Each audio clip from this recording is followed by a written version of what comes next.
Revenons sur cet enlèvement de Nancy Guthrie, la mère de la présentatrice de NBC, Savannah Guthrie, alors qu'il y a des images, vous les voyez, de la caméra de surveillance à l'entrée de la résidence de la femme en Arizona, qui ont été rendues publiques par le FBI en début d'après-midi. On voit donc ce suspect potentiel qui porte cagoule, qui porte des gants également. Roger Ferland est un ex-enquêteur au service de police de la Ville de Québec. Il est avec nous. Bonjour, Roger. Bonjour, Mme Lapierre. On voit que le suspect n'est pas identifiable comme tel. On voit à peine ses yeux. Là, il porte une cagoule, masque. Qu'espère le FBI? Que quelqu'un reconnaisse les vêtements, peut-être la démarche, par exemple? Exactement.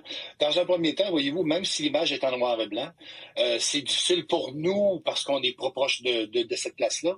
Mais si quelqu'un connaît ce modèle de linge-là, de tissu, la bande qu'on voit pour son pack-sac, tu es peut-être capable d'arriver à identifier. Très souvent, ces images-là, noir et blanc, qui sont un peu en infrarouge, souvent mettent des couleurs opposées. Ce qui est blanc devient noir et vice-versa.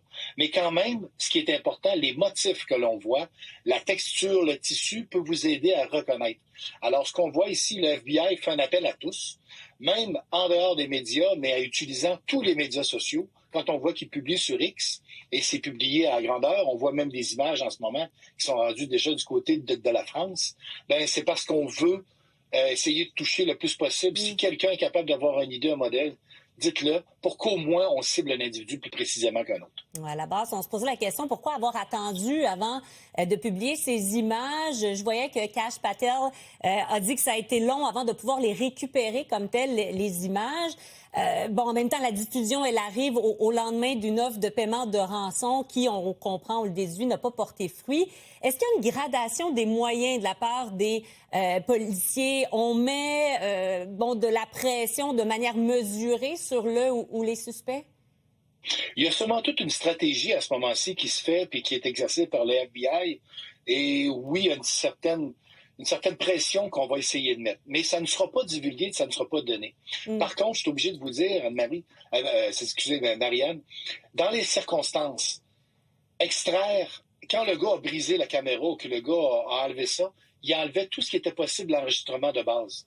Ce que les gens du FBI et le shérif nous expliquent, c'est qu'on est capable, par contre, d'aller chercher les datas et avec un bon technicien, en fait, un super employé en informatique, de rebâtir ça. C'est possiblement ce qu'ils ont dû faire, et ça prend un petit peu de temps pour arriver à remonter qu'est-ce qui est enregistré par la machine, parce que l'appareil doit garder sur son ordinateur certaines informations s'il veut nous les diffuser.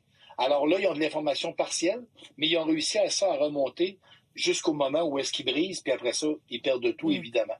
Ouais. Mais beaucoup de travail, de minutie pour être capable de remonter l'informatique là-dedans. Ça, voyez-vous, c'est pour ça qu'on le dit avec de l'ADN, c'est rendu extrêmement payant, mais cette partie-là, l'informatique, va devenir aussi extrêmement payante.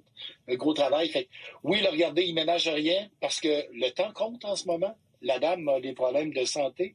Si on veut la retrouver en vie, et là, on a des éléments qui peuvent prouver qu'elle a pu être réellement enlevée, ça devient très, très, très sérieux pour les policiers en ce moment-ci. J'imagine également, Roger, qu'on a essayé de suivre ces déplacements là, à partir du moment où, encore là, combien de temps ça a pris avant qu'ils sortent, enfin, mais avec les caméras de surveillance autour, là, en 2026, il y a des caméras à peu près partout, là.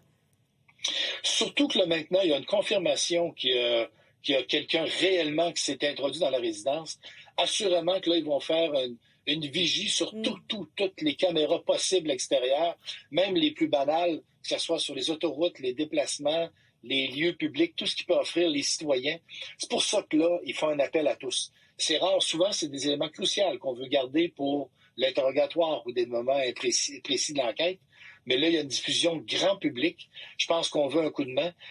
Vous l'avez dit, une partie, ils ont désactivé l'appareil qui servait d'aide médicale de la dame. Ils ont désactivé la géolocalisation de son cellulaire. Alors, les gens ont pris déjà certaines précautions. Mais là, voyez-vous, c'est sûr qu'il reste des traces et des indices. Il y a tellement d'options en ce moment qu'on a avec l'informatique que je pense qu'ils doivent faire 1001 possibilités pour la trouver. Comme on espère que cette histoire va bien se terminer. Merci beaucoup, Roger. À une prochaine. Au revoir.